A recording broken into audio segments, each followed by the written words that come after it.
At patuloy po natin panalangin at po yung ating bubuksan mamaya ay ating pong gawain sa giginto ay magsisimula na po.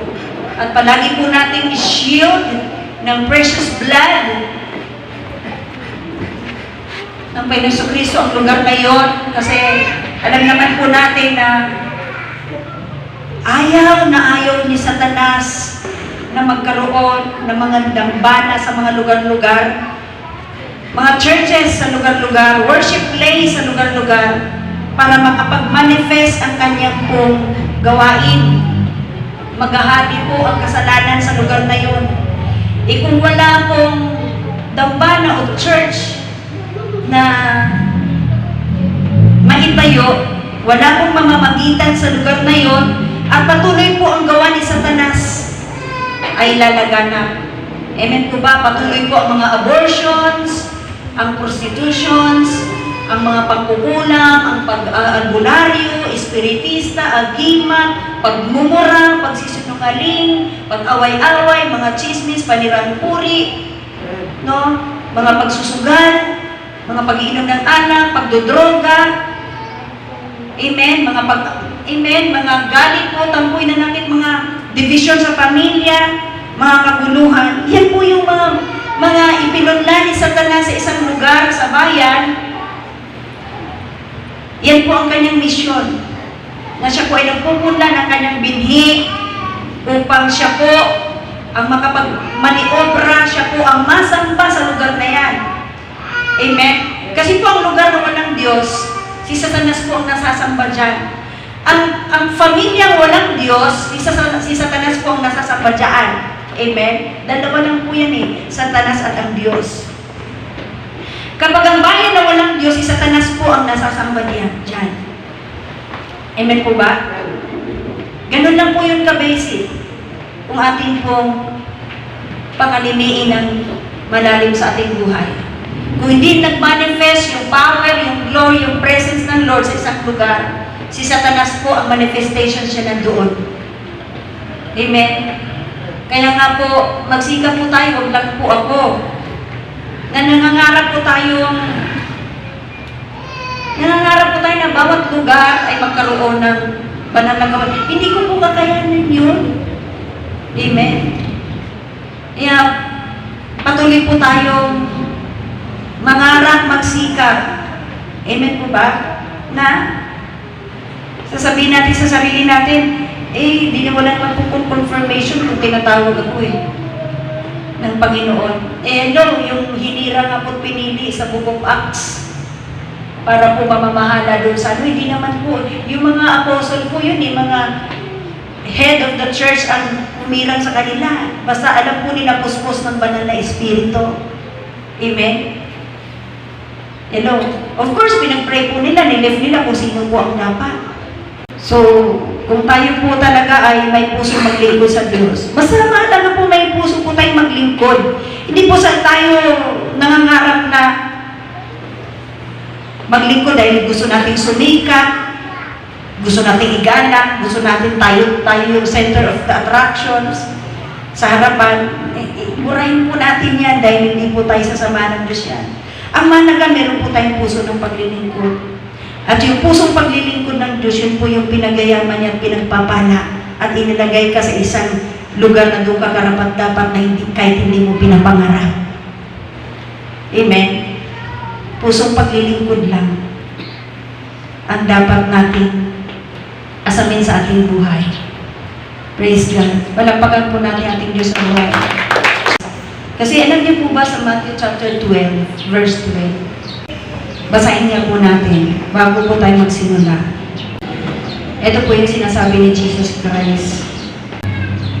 Gaano pa nga higit na mahalaga ang isang tao? Kalabitin mo yung katabi mo, sabihin mo, mahalaga ka sa Diyos. Kahit makasalanan ka. Kahit palabura ka, sinungaling ka, palaaway ka, chismosa ka. Kahit sugarol ka, kahit drug addict ka, kahit po prostitute ka.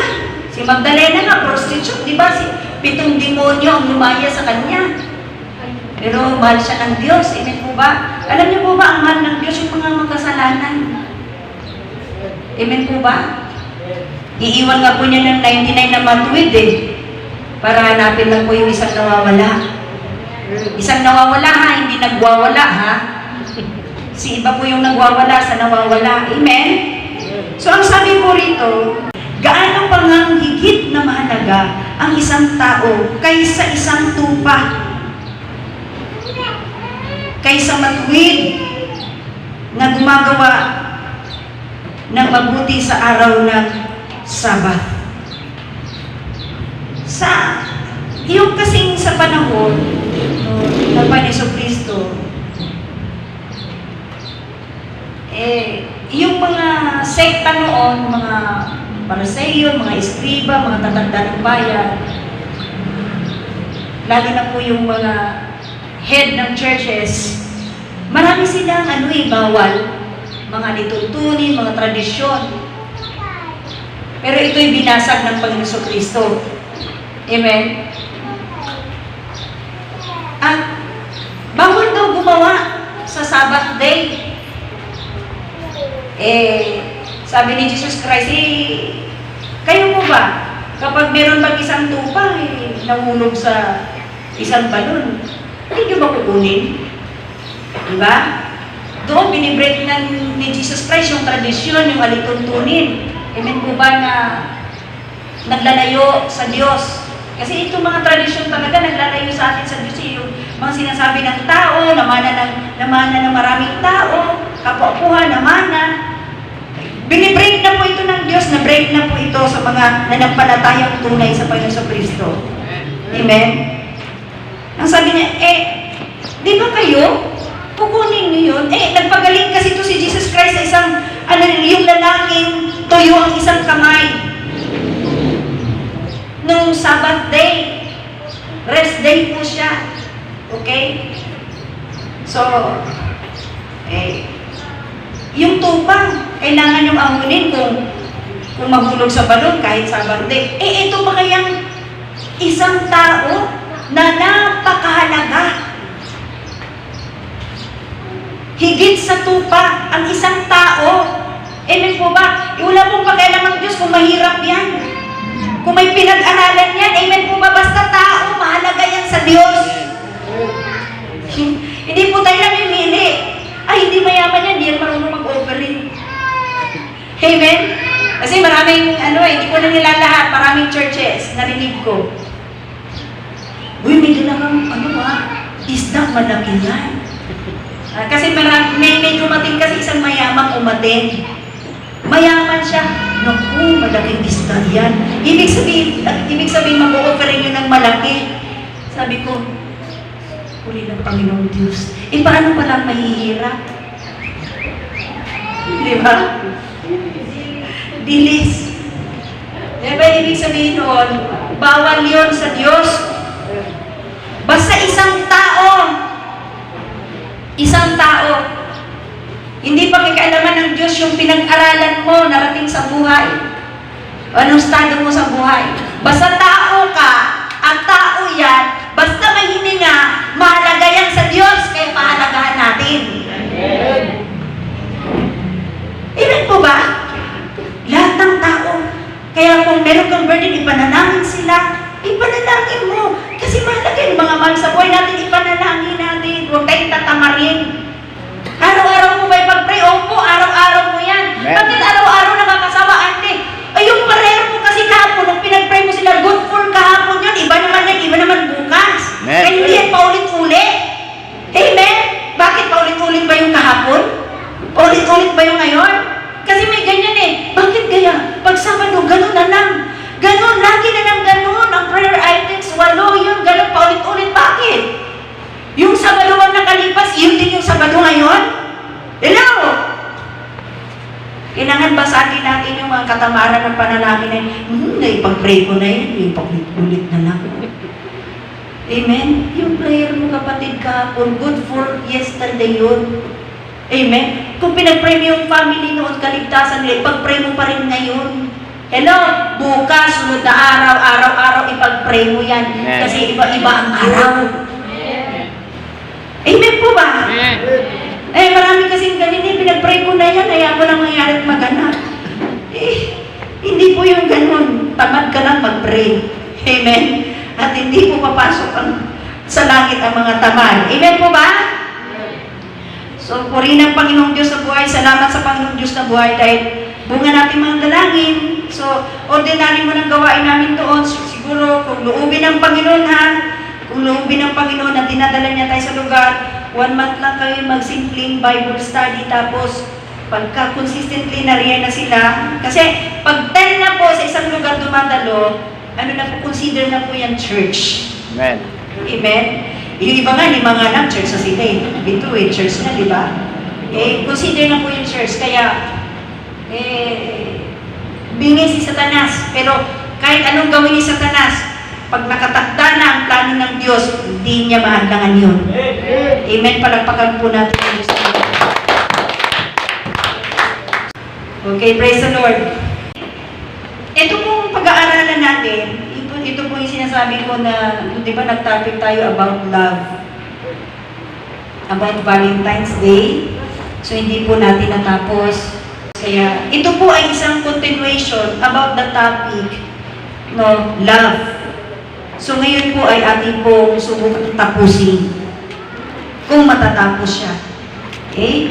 So, yung love ng Valentine's Day, okay, sasabihin ko po sa ating lahat na there are 4 kinds of love. Okay? First of all, ano po ba ang love? Okay? Ang pag-ibig po ay isang maalab na damdamin. Maalab. Ano ibig sabihin ng maalab?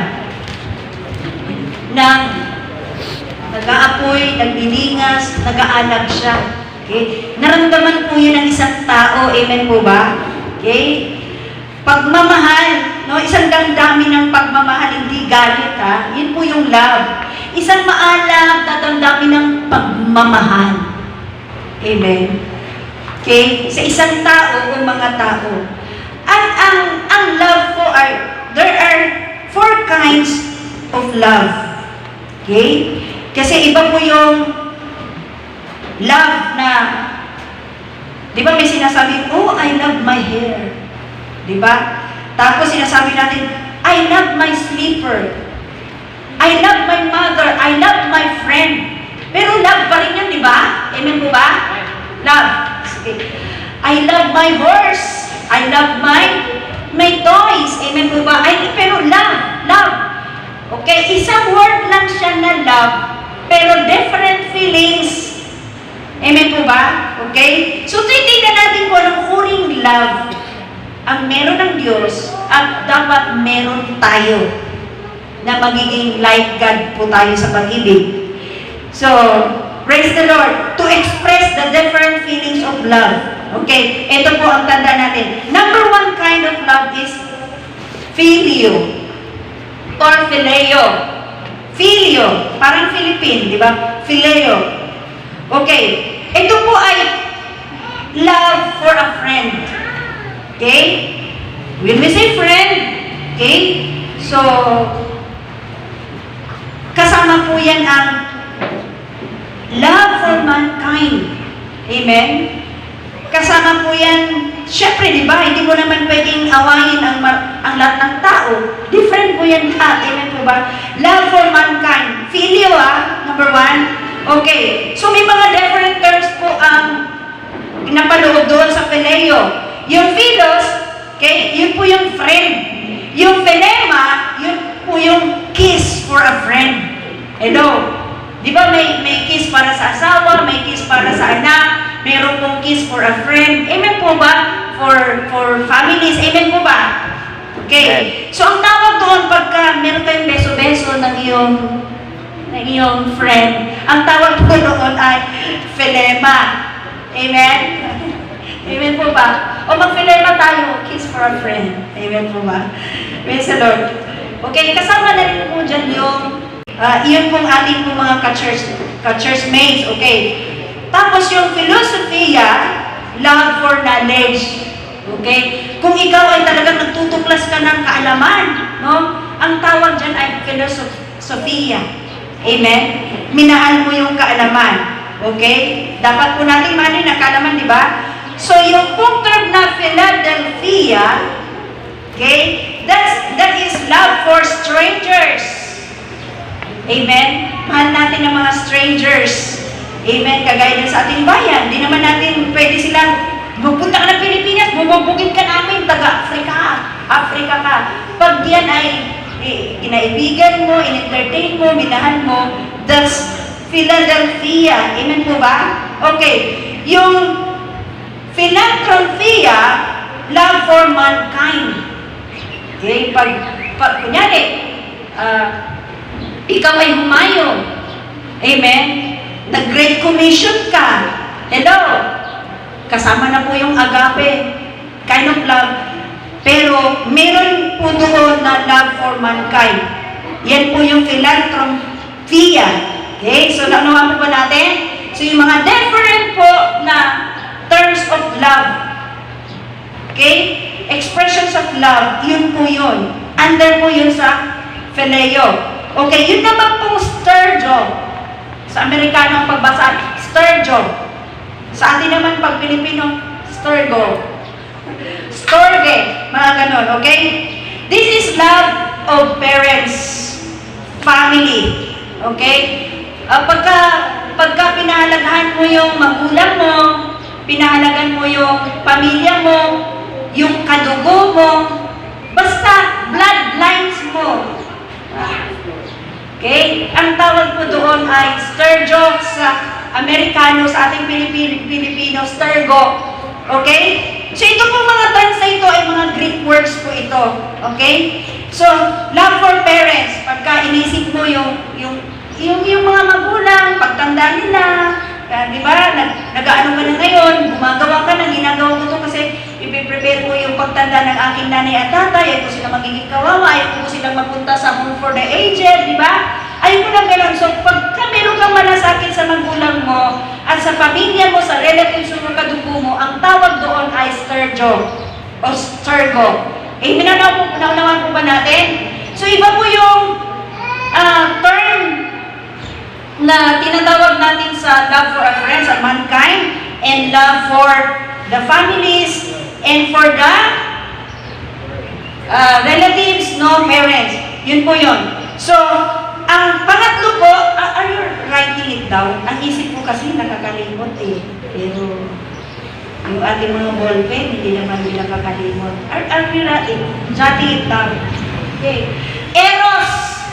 Ito pong eros ay sexual love. Okay? Sensual desire or pleasure, enjoyment ito, no? About sexual love, at saka yung mga fleshly desire, yung mga kalaman, mga mapita, di ba? Pero ibig sabihin, ito yung sexual love na to ordained by God. Hello? I'm sorry sa mga hindi pa kasal. Lahat na naman tayo biktima ni Satanas. Kaya nga po tayo dinala ng Diyos dito para po yung mga kusog ng ating buhay ay maplantsa ng Diyos. Amen. Are we willing? Amen po ba na i-plantsahin ng Diyos yung mga gusot ng ating buhay kasi nga po gusto ng Diyos na maayos ang ating buhay dahil siya po ay Diyos na maayos. Amen po ba? Amen. Yung sexual love. Okay? At hindi lang po yun kapag ikaw ay minahan mo isang sports, isang arts, may talent ka na nakafocus doon sa isang certain na kinagigiliwan mo, no, na mga patungkol po sa mga sports and arts, yung mga movies, no? Pag mahilig ka dyan, ang tawag po doon ay eros. Pero, this is the kind of love na hindi dapat natin in-encourage sa ating buhay. Okay? Nanawa po ba natin? Yung sexual love, sensual desire, pleasure, longing towards the sexes, pleasure for the arts and sports. Okay? Yun po yung eros. Itong eros na ito ay patungkol lang po sa ating physical na katawan. Okay? Pero dapat ang lahat ng love na ito na ating naramdaman ay nagmumula po ito sa Diyos na may kaayusan. Amen po ba? Amen. Hindi pwede, may eros pa lang, pwede pala yun. Bara-bara na lang ako, di ba? Okay, kung ano-ano na lang gagawin natin walang pagkabalan. Okay, so ito pong agape, number 4. Di ba, 4 kinds of love. Ito pong agape kind of love, this is the greatest love. Diba? Ito po ay banal na pag-ibig. Banal na pag-ibig. At alam po natin kanino ito nanggagaling. Amen po ba? Na dapat ito rin po ang ating maramdaman na pag-ibig. Amen? Hello? Kasi po, pag naramdaman po natin ang agape, kind of love, yung pong phileo, yung stergio, yung pong eros, mailagay po natin yan sa kaayusan. Amen po ba? Amen. Okay. Ito po ay banal na pag-ibig, isang ganap na pag-ibig, perfect love. Amen. Amen po ba? Holy love, agape holy love, perfect love, na nagmula sa Diyos, okay? Na inilagay sa puso ng bawat manampalataya. Hello? Kalabitin mo yung katabi mo, meron ka ba nito? Meron ganda. Ito yung pinaka-highest kind of love. Isang banal na pag-ibig. Isang perfect na pag-ibig na inilagay ng isang banal na Diyos sa ating mga puso. Ang Diyos po ang naglagay nito. At ito po ang pinaka-greatest, ito po ang pinaka-dakila, pinaka-mahalaga sa lahat ng pag-ibig na ating pinag-uusapan. Amen? Dahil ito po ang uri ng pag-ibig na meron ang Diyos. Amen po ba? Okay. Because, you know what? Ang sabi po sa 1 Corinthians chapter 13, verse 13. May kasama pong teaching yung ating preaching. Okay? Ang sabi po ay, and now these three remain. Faith, hope, and love. Okay? Sabi po yan ni Paul sa Corinthian Church. Ang sabi niya, at nananatili ang tatlong ito. Ano daw po? Ang panampalataya, ang pag-asa, at ang pag-ibig. Okay? Ibig sabihin, Paul summarizes the essence of Christian life, the pursuit of faith, hope, and love. Itong tatlo, dapat itong manatili sa buhay natin habang tayo namumuhay. Hello? Dapat ito ang makikita sa ating buhay habang tayo namumuhay. Itong tatlo, ano yon? Panampalataya. Dapat makita sa iyo ang panampalataya mo sa Diyos. Amen po ba? Kalabitin mo yung katabi mo, are you listening? Are we together? Amen? Are you still with me? Okay. So, kalabitin mo. Okay. So, praise God. So, ito po yun. Okay? Na ang Christian life, ito po ang Christian life duty, obligation, na dapat po natin i-pursue. Okay? Na tayo po'y manatili sa panampalataya, manatili sa pag-asa, at manatili sa pag-ibig. Amen. Amen? But the greatest of this is love, na mas manatili tayo ng mas malalim, perfect, sa love. Amen po ba? Amen. Okay? Because according to John 4:8, God is love. At ang sabi po, whoever does not love does not know God, because God is love. Amen. Ang sino man po daw hindi nagmamahal, alin? Yung banal na pagmamahal, yung perfect na pagmamahal na inilagay ng Diyos sa ating mga puso, kapag hindi mo yan ipinractice sa iyong kapwa at higit sa lahat sa Diyos, ano daw po? Whoever does not love does not know God. Hindi daw po natin kilala ang Diyos. Amen po ba? Kung wala tayong pag-ibig. Pag hindi daw tayo iibig, na yung agape na pag-ibig, banal na pag-ibig at perfect na pag-ibig, hindi daw po natin kilala ang Diyos. Hello? Na ibig sabihin, kung ang buhay mo ay punong-puno ng galit, puot, tampo, hinanakit, sama ng loob, inis, sa kapwa mo, church, napakaliwanag, hindi raw po natin kilala ang Diyos. Hello? Are we listening? Amen. So basic lang.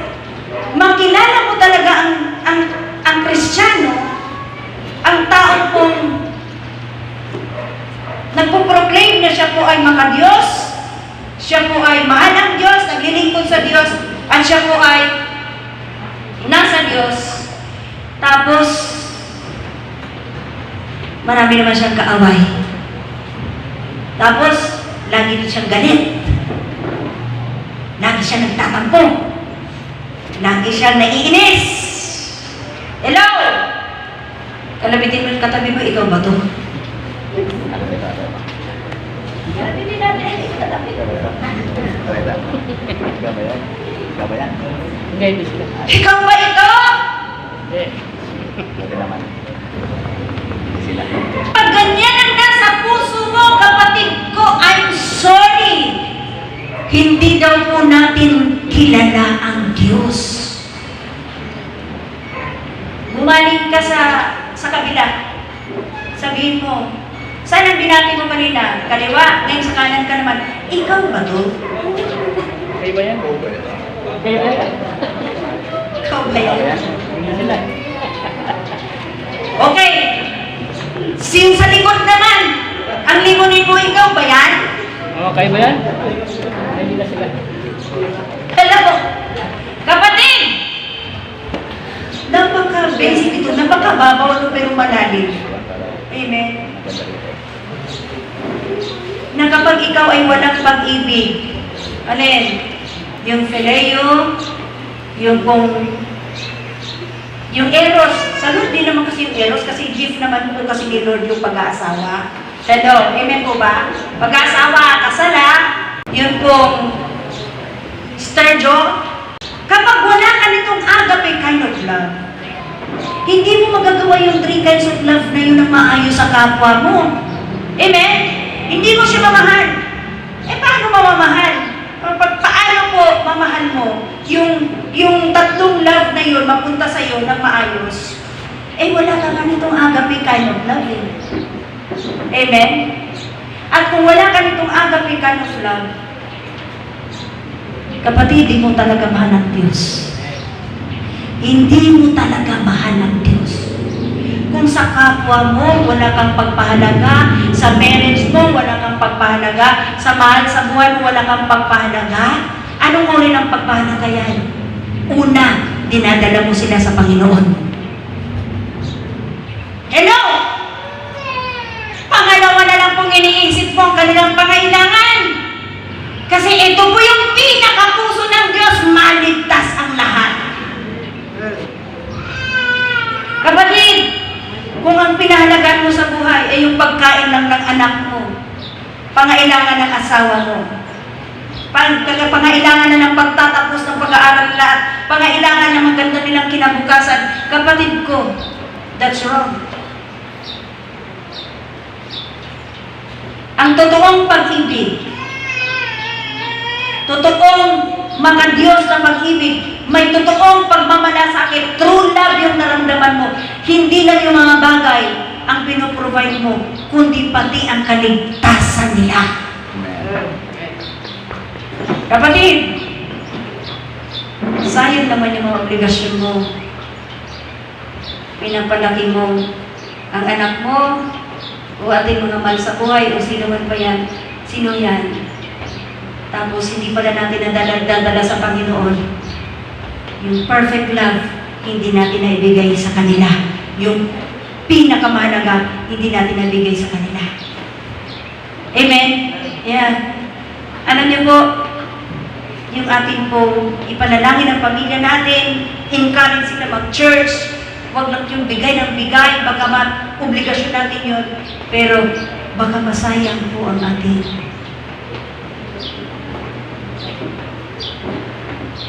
Kasi, nakapagtapos na yung anak mo, may magandang trabaho, mga mahal mo sa buhay, hindi naman sila papasok ng langit. Sa tingin mo, maganda po yung habang kinakalinga natin sila, dadalhin din po natin sila sa Panginoon para walang masasayang. Amen po ba? Ipanalangin sila at dalhin sa Panginoon. Amen. Amen? Nanawa po ba natin ang mga sinasabi ng Lord ito? Ang mga lingkod ng Diyos talaga ihayag ng mga lingkod ng Diyos ang pinakapuso ng Diyos. Amen po ba? Kaya, dalangin natin. Kasi, alam niyo mga kapatid ko, kahit naman magkaroon tayo ng magandang bahay, kotse, lupa, marami yung ating buhay, di naman papasok tayo sa langit, wala rin kwentang lang yan, yung nagpabuluhan. Amen po ba? Pumapasok lagi si Solomon eh. No? Parang si Solomon lang. Nasa kanya lahat, na-achieve lahat. Pero sabi niya, kinabuhayan ko ang buhay. Amen? Nanoon po ba natin mga kapatid ko? Amen. Sige po. 1 John 4:8, whoever does not love does not know God, because God is love. Amen. So pag may pag-ibig ka na galing sa Diyos, magmamalasakit ka talaga. Amen po ba? Lawakan po natin ang ating pag-unawa patungkol sa mga bagay na ito. Okay, church! God is not faith. God is not hope. God is love. Kaya the greatest is love because God is love. God, hindi po kailangan ng Diyos ang faith. What do you think? Hindi niya kailangan. Amen. Siya nga po naglalagay ng faith sa ating puso. Eh. Si Jesus nga po, author. At siya po ang naglalagay ng faith at siya po ang naglagay. Siya rin po magpapasakdan. Hebrews 12 verse 2. Amen po ba? So, hindi po kailangan ng Diyos ang faith. Siya po yung faith. Siya po yung sa kanya po nagagaling ang faith. Amen. At hindi naman po kailangan ng Diyos ang pag-asa. Amen? Hello? Amen. Hindi kailangan ng Diyos ang pag-asa. God is not faith, God is not love, God is love. Kaya ito po ang pinaka-greatest. Kasi ito po yung kabuuan ng Diyos na talaga ay pag-ibig. Hindi mo masusupungan sa Kanya. Bagamat nagagalit siya, pinutin mo sa bansang Israel, kahit nagagalit siya, yung galit niya, sandali lang, tapos minahal na naman niya, kasi lang, hinihimasa naman niya yung bansang Israel. Ibig po ba, kaya lang itong bansang Israel dahil sa pag-ibig ng Diyos, ano ba, nabusado? Amen po ba? Busado? Nalaman po ba natin mga kapatid ko? So, ganun po ang Diyos. Okay. Kung basahin po natin sa 1 Corinthians chapter 13. Talaga ang Diyos kasi marami siyang binibigay sa atin ng ano. Okay. Para maunawaan po natin ang malalim. Okay. Ang pag-ibig. Ang sabi po rito, bigyan ko lang po itong buhay. Okay. Kasi kung wala itong buhay, hindi ko binasa, hindi ko in-speak ang bawat written word, hindi po ito magre-rema. Amen? Okay. Kung ako'y magsalita ng mga wika ng mga tao at ng mga anghel, ayan na, mga kapatid ko, remember, ang sabi po ni Paul, na kung ako'y magsalita ng mga wika, different languages, kahit alam mo, no? Kahit alam ni Paul, ang sabi niya, ang lahat po ng languages sa buong mundo, okay? At ng mga anghel, pati yung wika ng anghel, may wika pala ang anghel, no? Okay? Mga wika ng anghel. Subalit, nagiging isang maingay na pompiang. Oh, huwag mo akong taliluhan. Alam mo mag-Japanese, mag-English, mag-Korean. Huwag mo. Huwag mo ipagmamayabang sa akin yan kasi ang kailangan ng Diyos yung pag-ibig mo. Amen. Amen? Huwag mong sabihin na pagka-fluent ka mag-English. Amen po ba? Huwag mong sabihin eh. Hello! Amen po ba? Valedictorian ka. Ang dami mong awards dahil ang galing-galing mo sa mga lahat na nanangwika ng buong mundo. At ito pa, alam mo ang wika ng anghel. Napaka-imposible yun, di ba? Sino makapagsalita sa atin ng wika ng anghel? Ay, huwag din natin ipagmayabang yan. Eh kung mga different languages in the whole world, hindi nga natin kaya, yung pang wika ng anghel. Eh po ba, huwag natin ipagmayabang yan. Kasi kung wala daw tayong pag-ibig, kahit meron tayo na alam natin yan, para lang tayo maingay na pompiang. Amen po ba? Amen. Kaya,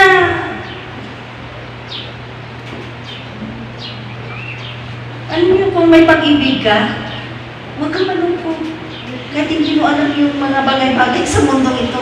Amen po ba? Amen. Praise the Lord! Naunawan po ba natin mga kapatid ko? Okay.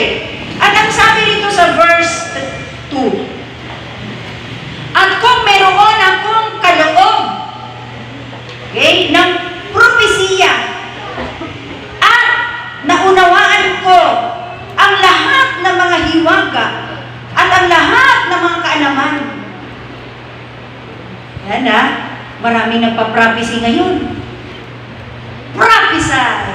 Prophesy naman si pastor o ano. May church na yan eh.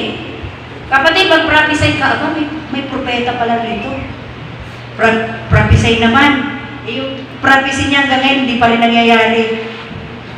Tandang-tanda ko mga nag-prophecy, tapos, hindi ba nangyari? Amen po ba? Hello, nanaw po ba natin mga kapatid ko? Amen. Praise God. Hallelujah. So, at kung meron akong kaloob, no? Meron kang gift ng prophecy. Maganda yun, ano? Gift ng prophecy. Okay? At naunawaan ko lahat ng mga hiwaga. Aba, naunawaan ko lahat talaga ng mga hiwaga ng buhay. Grabe ka talaga mag-interpret ng mga hiwaga. Mag-prophesy. Grabe ito. Grabe ka lalim ang pag-ibig pala, no? Praise the Lord. So, ang sabi po rito, at ang lahat ng mga kaalaman. Aba, kahit kaalaman, sa'yo na yan lahat. Like King Solomon. Okay. At kung meron akong buong panampalataya, aba, kumpleto yung faith mo, malalim. Oh, di mo matatapatan pag talagang ano. Malalim yung panampalataya mo. Okay? Upang mapalipat ko ang mga bundok. Ngunit wala akong pag-ibig. Ako ay walang kabuluhan. Walang kwenta. May gift ka ng prophecy. Lahat ng hiwaga na interpret mo. Buo yung panampalataya mo, malalim, kumpleto, napalipat mo yung bundok. Ito, meron ka niyan lahat. Grabe, bilib na bilib sa lahat ng tao.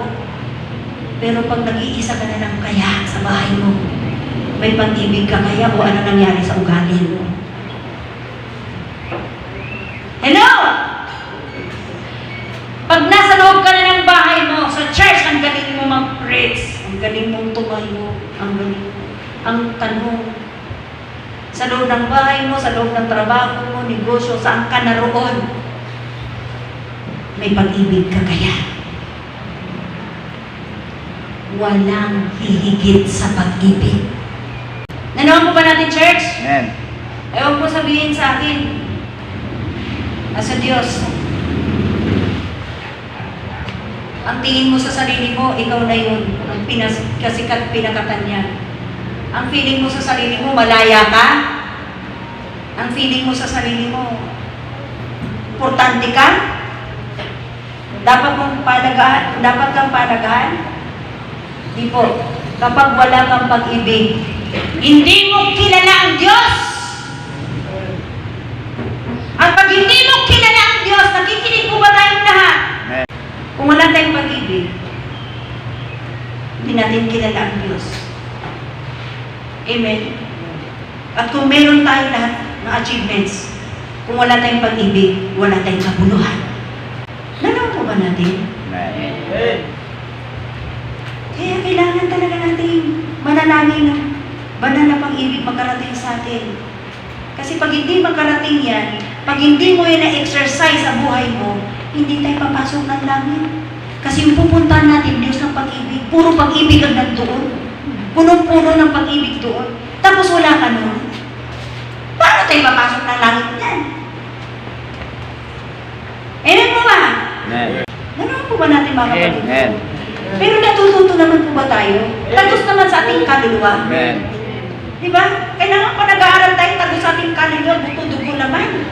Bago tayo nanabas, amen po ba? Di ba nilang mga bagay? Basta bunawa natin. Amen po ba? Amen. Praise the Lord. So yan, mga kapatid ko, kahit anong achievements po natin, wala tayong kabuluhan. At kung ipamigay ko ang lahat ng aking ari-arian, mabawala na itira sa iyo. Kagaya ng laging mayaman. Pinabibenta ng Lord lahat. Kahit ipamigay niya yun. Okay? At kung ipamigay ko ang lahat ng aking ari-arian, at kung ibigay ko ang aking katawan upang sunugin, subalit walang pag-ibig, wala akong mapakinabang. Pasunog mo na yung katawan mo dahil may pagmamahal ka. Di ba? In-express mo doon sa iyong minamahal. Pero yung tunay na pag-ibig, wala ka.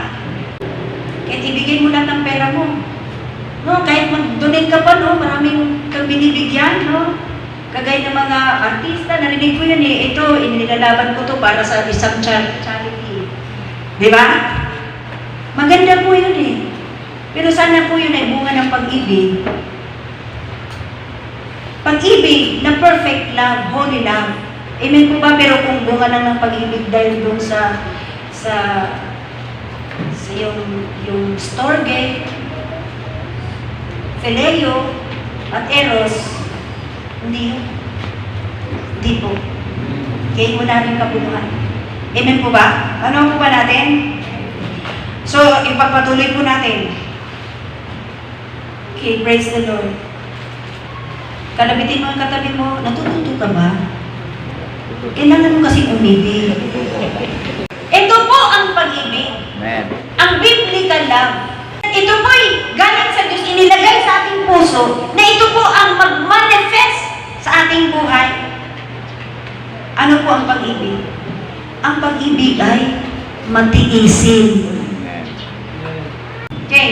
Ang pag-ibig ay matiisin. Nagtitiis ka sa Diyos, una, higit sa lahat sa Diyos. Nagtitiis ka sa Diyos. Nagsasakripisyo ka sa Diyos. Amen? Nagtsatsaga kang sumamba, nagtsatsaga kang makikinig, nagtsatsaga ka talaga, kahit mainit, uupo ka dyan, kahit... Amen po ba? Nakaw po ba natin? Amen. Nagtitiis kang manalangin, nagtitiis kang umayo, nagtitiis kang maglingkod, pinagtitiisan mo yung mga bagay na patungkol sa Diyos, maka-Diyos na bagay. Amen po ba? Amen. At syempre magmamanifest din po yan sa ating kapwa. Amen po ba? Hello, pinagtitiisan mo sila, unawain mo sila. Amen po ba? Amen. Kahit makulit sila, lagi mo pa rin pag-pray. Amen, nagtitiis ka. Hanggang kailan yun? Ang sabi nga po, kung ating basahin sa bandang 10, ang pag-ibig ay walang katapusan. Hello! Walang katapusan ang iyong pagtitiis. Ang ating pagtitiis, walang katapusan. Amen. Ulit-ulit na lang eh. Kapatid, yung paulit-ulit ba niya ay 70 times 7 na ba yan?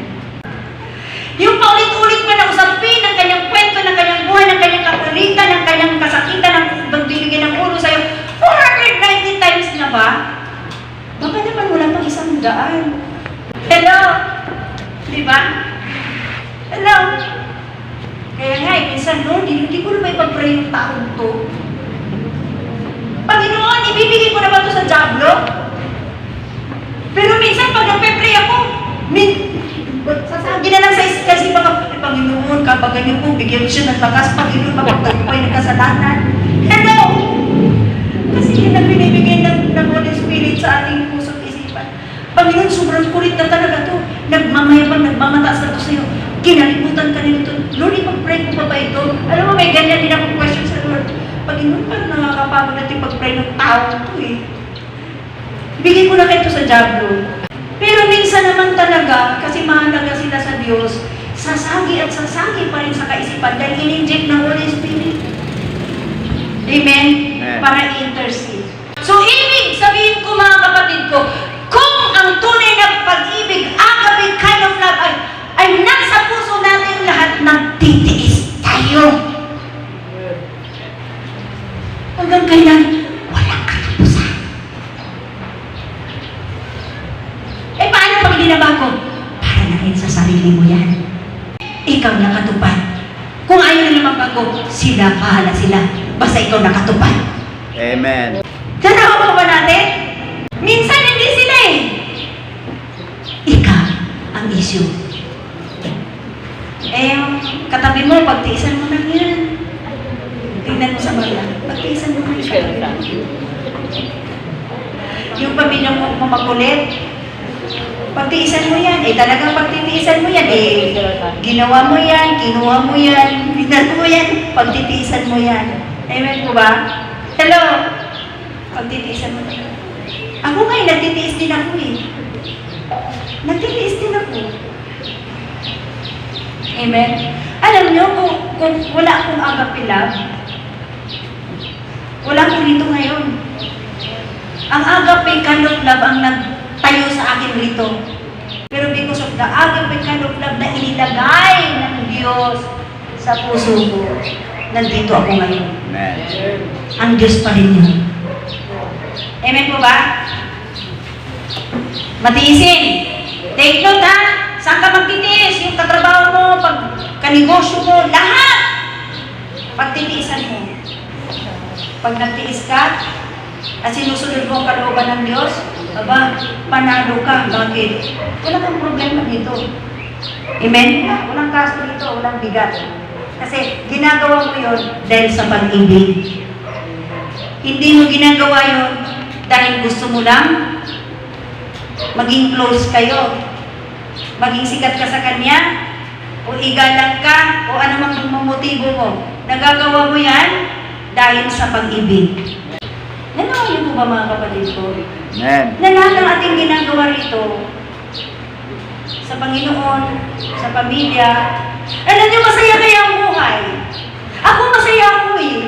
Bakit? Pag-ibig lang kasi ang talagang weapon ko. Amen. Kaya ako nakakagalaw ng maayos. Hindi ako nabubugnot. Hindi ako, yung alam mo, mainisin, matampuin. Masaya ako. Kasi bakit? Talagang ang ginamit ko, yung pag-ibig lang. Alam mo, ikaw lang din naman mag-benefits dyan. Hindi naman sila eh.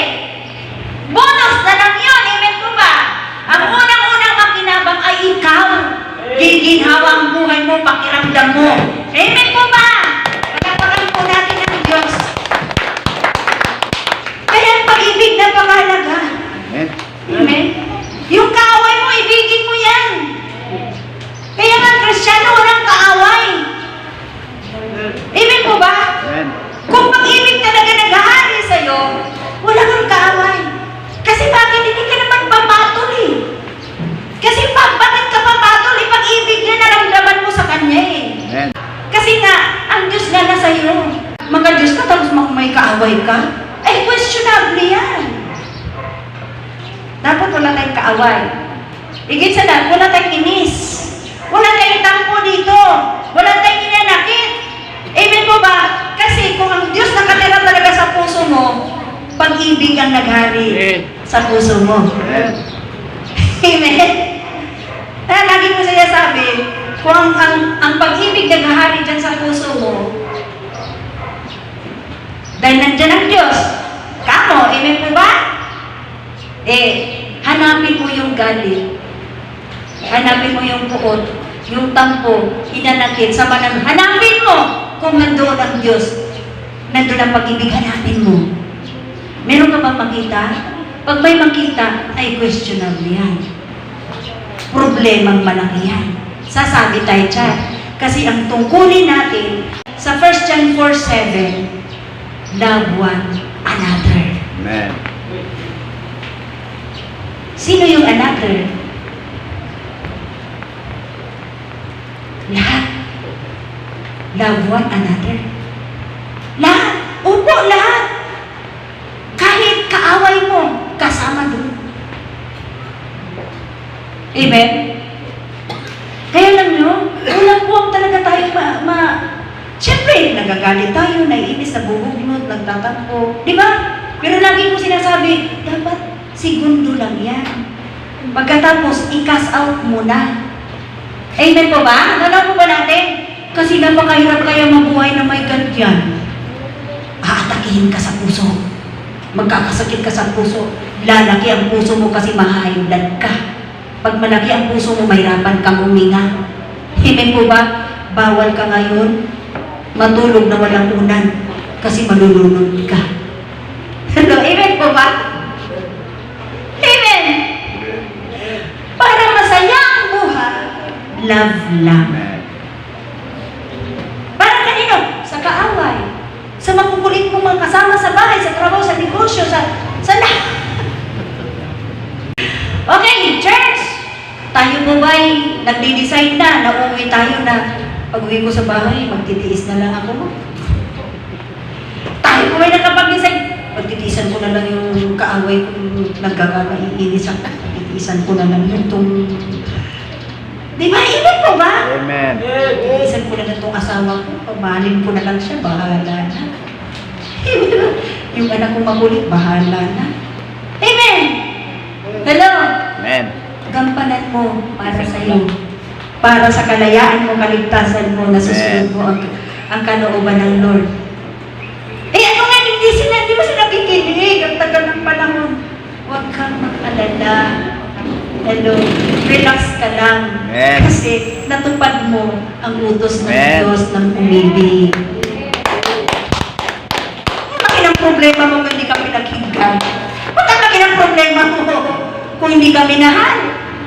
As long as nagmahal ka, umunawa ka, ipinag-pray mo sila, wala kang problema! Amen. Amen? Wala kang bigat! Kasi nagmahal ka. Nagtiis ka. Hanggang kanya magtiis? Habang panahon, Ano was the exact word kanina? Ang pag-ibig ay walang katapusan. walang katapusan. Nakangiti na tayo. Gumagaan ba tayo? Amen. Lumalaya? Kasi, ang salita ng Diyos nanununod yan eh. Powerful yan eh. Eh, di sila makinig. Ikaw makikinabang muna. Amen. Amen. So, ibig sabihin, pag-uwi natin, masaya na tayo. Wala tayong makita, nakakainis, nakakairita. Oh, galing ako sa pag-ibig, ha? Punong-puno na ako ng pag-ibig ngayon. Oo, sabi ni Lord, pagtiisan ko rin kayo. Hanggang kailan? Walang katapusan. Ang galing ng Diyos no, magbigay ng mga revelations. Amen. Pagtiisan mo. Pagtiisan mo, ha? Dahil yan ang gusto ng Diyos. Yun ang paraan ng Diyos. Una, para ikaw ay makabuti. Nanaw po ba natin? Amen. Ang dami nitong pag-ibig. Kung paano siya inilarawan ni Apostle Paul kung ano ang pag-ibig.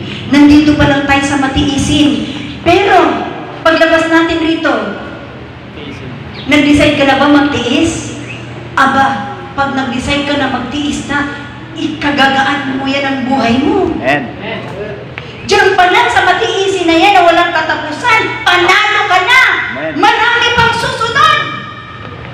Na salita na kailangan natin gawin. Alam niyo, sa totoo lang ang haba nitong pag-ibig na to. Nandito pa lang tayo sa introduction. Praise God. Hallelujah.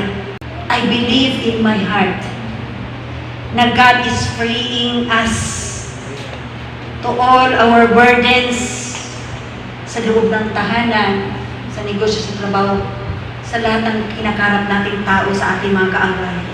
God is freeing us today.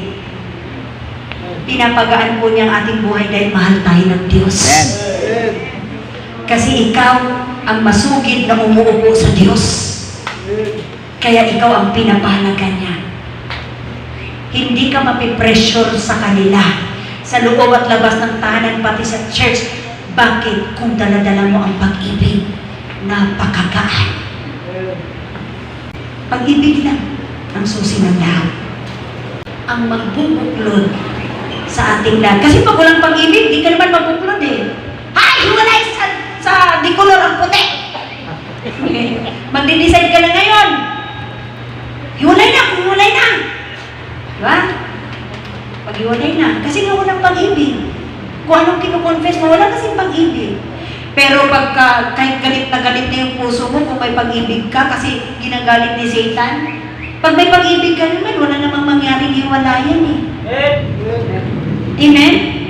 Pag may pag-ibig na sa mag-asawa, magkaibigan, magkapatid, mag-anak, mag-ina, wala namang hiwalayan eh. Kasi ang saya-saya kayo ni Satanas pag naghiwalay ang mag-asawa, naghiwalay, nagkasama ng lumang magkapatid, na mag-ina, manugang, ang saya-saya kayo ni Satanas. Kaya nga ako, pinupuno ng Diyos ang puso natin ng pag-ibig para yung the works of the devil, ang gawa ng diablo ay hindi makapenetrate. Amen. Nanawa po ba natin? Amen. Si Satanas lang naman talaga ang nanggugulo ng ating buhay. Ay, I'm sorry. Hanggang dito lang po tayo. Kasi, mananalangin na po tayo. 11:43 already. Let's all stand